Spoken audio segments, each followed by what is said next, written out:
예, 안녕하세요. 안녕하세요. 예, 전통놀이 원전 읽기 세 번째 강의 시작하겠습니다.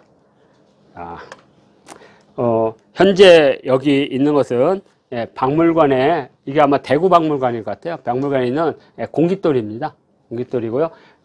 현재 뭐 방법이 없잖아요. 그래서 뭐 공깃돌이라고 합니다. 용도를 모르니까. 그리고 지금 여기에 보이는 이것은 바로 육박의 놀이판입니다. 놀이판. 예. 근데 이 육박 놀이판이 이렇게 구리에 있다 보니까 이게 귀하잖아요. 그래서 마왕태, 아까 말한 마왕태 유적에서는 이렇게 네모난 나무에다가 만들었습니다. 그러니까 신전에 있는 놀이판이 드디어 대중으로 전환되는 것을 우리는 확인할 수가 있습니다. 이걸 통해서. 자, 한번 보겠습니다. 예. 현재 여기 올려지는 이것은 요 유튜브 채널 전통놀이 TV에서 확인이 가능합니다. 자, 투호명입니다. 투호명. 이제 금년도 8월 8일에 대한투호협회가 만들어지고 이제 경기 규칙부터 해서 이런 것들을 다 이제 준비해야 됩니다. 이렇게. 이제 그때 이제 이 투호협회의 표어, 구호죠. 그게 바로 투호명인데, 투호명은 바로 정조대왕이 남긴 이 투호명. 근데 재밌는 것은요, 우리나라에서 투호명을 남긴 군주가 3명 있어요. 세종대왕, 성종대왕, 그리고 정조대왕. 그러니까 투호로서는 정말 괜찮습니다. 왜냐하면 세종대왕은 근정전에 있고, 정조대왕은 저기 경희궁과 창덕궁에 있었고, 성종대왕은 창경궁에 있었단 말이에요. 창경궁에 주로. 그리고 태실도 있고. 그러니까 궁궐 전체가 투호와 관련된 역사성이 있다는 것도 무지 중요합니다. 그래서 요 정조의 투호명은 홍제전서, 정조임금의 문집인 홍제전서 제4권에 있습니다. 그러니까 춘저기 때문에 이 투호명은, 춘저가 뭡니까? 세자 시절. 그러니까 어디겠어요? 경희궁이죠, 당연히. 그래서 경희궁을 활성화하는데 이걸 쓰려고 지금 그래서 우리가 준비하고 있습니다. 손님이 별로 없지만 다른 면으로는 선점 효과가 있잖아요. 이렇게. 자, 하여튼 춘방이라는 게 이제 세자 시강원이냐 이걸 춘방이라고 그래요. 춘방. 춘방의 직녀, 수직. 그러니까 우리가 말하면 숙직하는 거기서 투하는 소리를 듣고 이것을 준 겁니다. 준 거예요. 한번 볼까요? 자, 두 가지로 나눠서 하는데, 이산이나 그 붉은 꽃동, 오스메 붉은 꽃동에서 이걸 했으면 참 좋았을 텐데, 안타깝게 거기는 승경도, 아니 칠교도, 그래도 그것도 다행입니다. 칠교도가 나왔다는 건. 그래서 이겁니다. 직이공, 너의 몸을 바르게 하고, 정이심, 너의 마음을 바르게 하라. 그래서 이걸 줄여서 직공정심, 이게 바로 대한투협회의 표어입니다. 표어가 그냥 나온 게 아니고 바로 여기서. 그리고 발이시, 너의 화살을 던졌으면 수부중, 비록 들어가지 않았다 할지라도 불원승, 이긴 사람을 원망하지 말고, 그 다음에 내가 왜 이렇게 마음이 흐트러졌는지 반성하라는 얘기예요. 자기 몸에서 반성하라. 내가 왜 흐트러져서 들어가지 않는지. 자, 요거고요. 뭐 그렇게 어렵지 않으니까. 그 다음에 요게 제일 중요합니다. 제가 요게 되겠죠. 확연부동, 의연불개.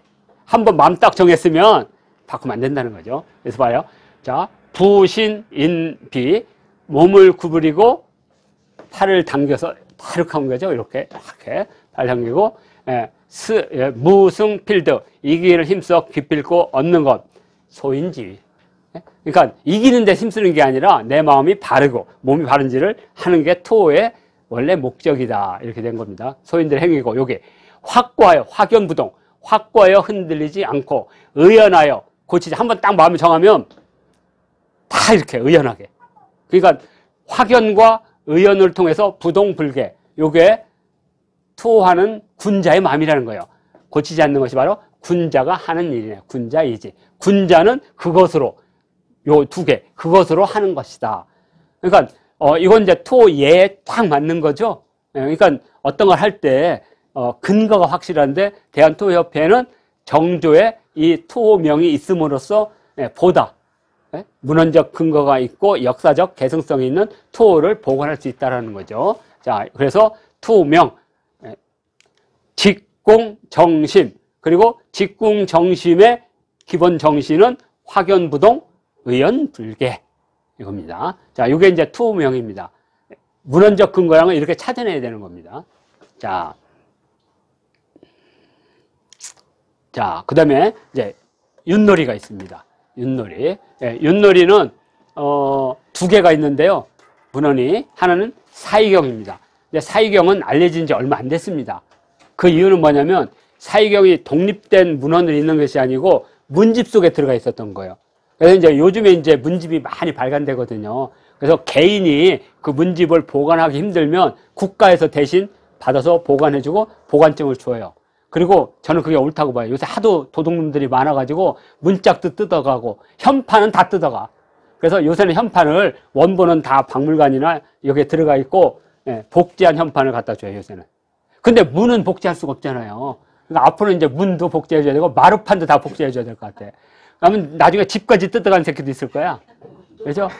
왔는데 기와장이 하나도 없어. 다 뜯어가지고. 이게 말이 됩니까? 하여튼. 그래서 이 사이경은 문헌 속에 있어서 발견이 안 됐던 겁니다. 그래서 심이군이라는 사람의 여기 강천각 소화록이라는 문집 속에 사희경이 있었던 겁니다. 윷놀이에 대한 경전. 그래서 한번 보겠습니다. 자, 이 사희경에서는 이렇게 말합니다. 동인지희, 우리 동국의 놀이로서 예로부터 고무문헌, 예로부터 들은 바가 없다. 이것은 역설적인 겁니다. 우리 고유한 놀이로서 다른 데서는 들은 적이 없다. 여기서 항상 중국을 상대로 하면 됩니다. 그러니까 우리 놀이로 다른 기록에는 없는 거다. 우리 놀이다. 우리 놀이다. 고무언. 그 다음에 유사의 명칭도 지금의 그 한 개를 던지면 그 한 번 던져서 삼적일백, 세 개가 붉고 하나가 희면 도. 그러니까 우리가 밤나무나 이런 거 하면 위쪽이 붉죠. 아래쪽이 배가 이제 희잖아요. 그래서 세 개가 붉고 하나가 희면 도전할 때 도죠. 그 다음에 적백반반. 반반이면 개. 이렇게 낄개자, 개. 그냥 발음만 쓴 거죠. 삼백일적, 걸. 뛰어날 걸 이렇게 씁니다. 호걸걸. 사람 인자로 써도 되고 안 써도 됩니다. 걸. 그 다음에 순백왈, 류. 발음이 없으니까 한자는 발음이 없으니까 류. 윷. 그죠? 근데, 순적, 왈, 모. 그죠? 틀모자. 그러니까 여기서 도계걸윤모는 바로 모두 풍습에 의해서 이름을 세웠다. 그러니까 이 풍습이 뭐냐?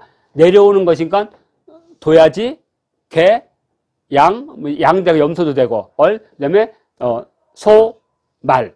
이걸 말하는 겁니다. 인속은. 도계걸윤모는 동물 이름에서 나왔잖아요.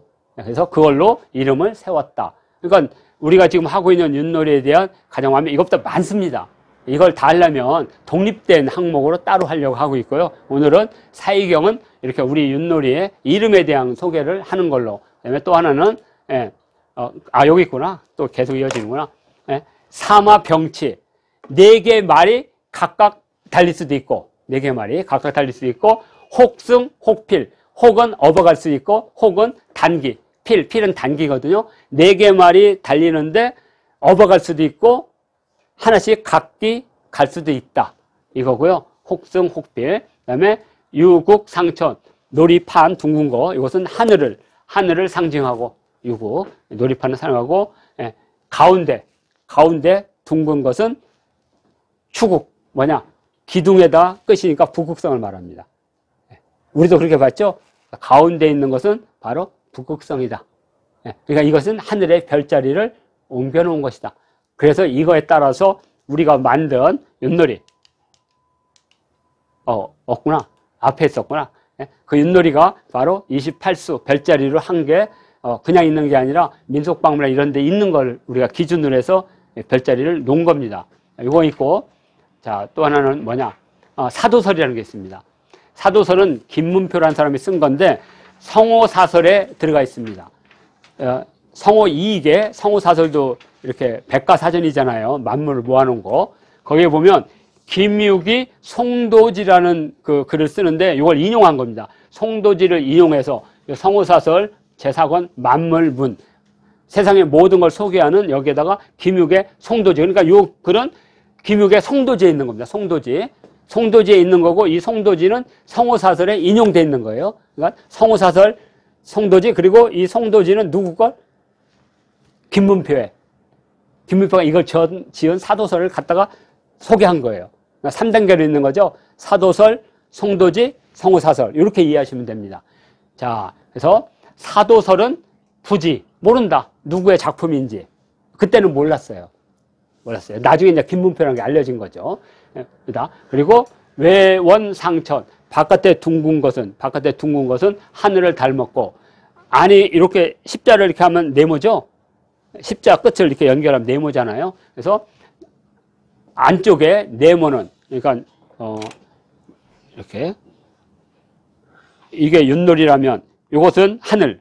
그 다음에 이것은 이렇게 된 거죠. 그래서 이것은 상지, 땅을 상징하는 거다. 거중자, 요 가운데 있는 거, 요 거중자. 가운데 거처하고 있는, 가운데 있는 것은 추성, 북극성을 상징한 것이다. 이건 북극성이다. 그 다음에 여기 옆에 이렇게 방열자. 바깥에 사방으로 펼쳐놓은 것은 28수. 그러니까 28수는 게 뭐냐면 이런 겁니다. 예전에는 이제 하늘을 그릴 때는 예전에는 이렇게 둥근 것과 네모난 것을 기준으로 하늘을 그렸어요. 이걸 우주관이라고 하는데 이것을 뭐라고 하냐면 천원지방설에 의한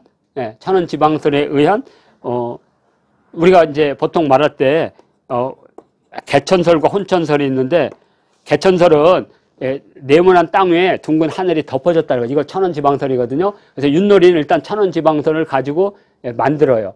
만들지만 또 하나는 후대에 가면 마치 하늘은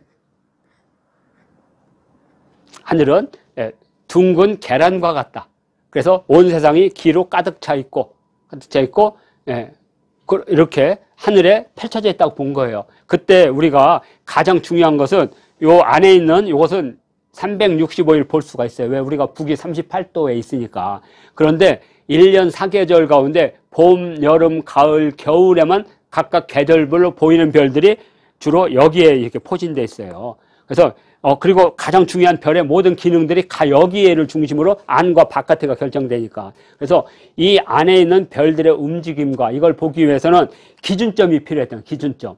그래서 그때 당시 북두칠성이 기준점이었기 때문에 7개별을 기준점으로 해서 그 기준점에 위치해 있는 28개의 별을 만든 거예요. 만들어 가지고 이걸로 변화를 봤던 거죠. 그래서 그 변화를 28수라고 불렀던 거죠. 28수. 그래서 이 28수에 의해서 후민정음도 만들어지게 됩니다. 28자로. 그렇게 이해하시면 됩니다. 그래서 28수를 정한 것이다. 이렇게 되면 윷놀이에 대한 문헌적 근거를 볼 수가 있습니다. 자, 이렇게 해서 제3강 마치도록 하겠습니다.